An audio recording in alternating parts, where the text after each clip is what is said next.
यह बात उस समय की है जब भगवान श्री राम अपने बाल अवस्था में गुरुदेव के यहाँ शिक्षा प्राप्त करने के लिए गुरु आश्रम में जाते हैं। भगवान श्री राम वहाँ जाते ही सबके प्रिय बन जाते हैं। एक दिन श्री राम जंगल में भोजन बनाने के लिए लकड़ियों का प्रबंध करने के लिए जाते हैं। गुरुदेव के आदेश अनुसार आज लकड़ियों को लाने का बारी श्री राम का ही था। वह लकड़ियों को इकट्ठा करते करते घने जंगल में घुस गए, लेकिन उनको इस बात का जरा भी आभास नहीं था कि अचानक उस जंगल में एक हलचल सा हो गया और सभी जीव जंतु पशु पक्षी इधर उधर भागने लगे और सारी पक्षियाँ इधर उधर उड़ने लगी। राम को यह हलचल देख करके काफ़ी आश्चर्य हुआ। वह समझ नहीं पाए कि आखिर यह क्या हो रहा है।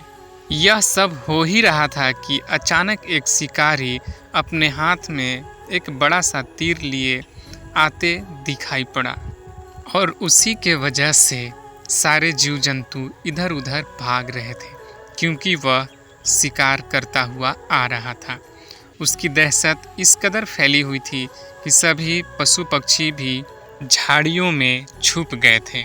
वह शिकारी सीधा भगवान श्री राम के पास पहुंचा और उन्हें डराने की कोशिश करने लगा, परंतु श्री राम मुस्कुराते रहे। वह शिकारी आश्चर्य हो गया और पूछा कि तुम कौन हो।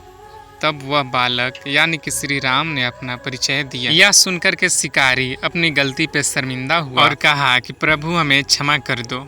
इसके बाद श्री राम ने कहा कि चलो कोई बात नहीं, मैं यहाँ लकड़ियाँ इकट्ठा करने आया हूँ। तो वह शिकारी बोला कि चलिए मैं भी आपको इस कार्य में मदद करता हूँ, और दोनों साथ चलने लगे। चलते चलते शिकारी ने कहा कि हे प्रभु, इस जंगल से और आगे मत बढ़िए, क्योंकि इस जंगल के किनारे एक गुफा है और वहाँ एक राक्षस रहता है।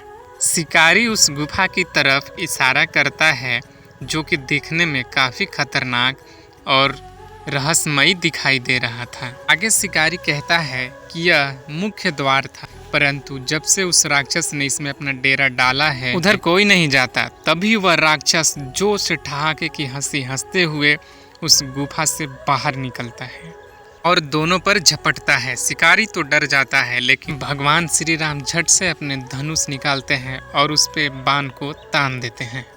उधर राक्षस भी अपनी मायावी शक्तियों से एक तीर को छोड़ता है, जो कि काफ़ी खतरनाक लगता है।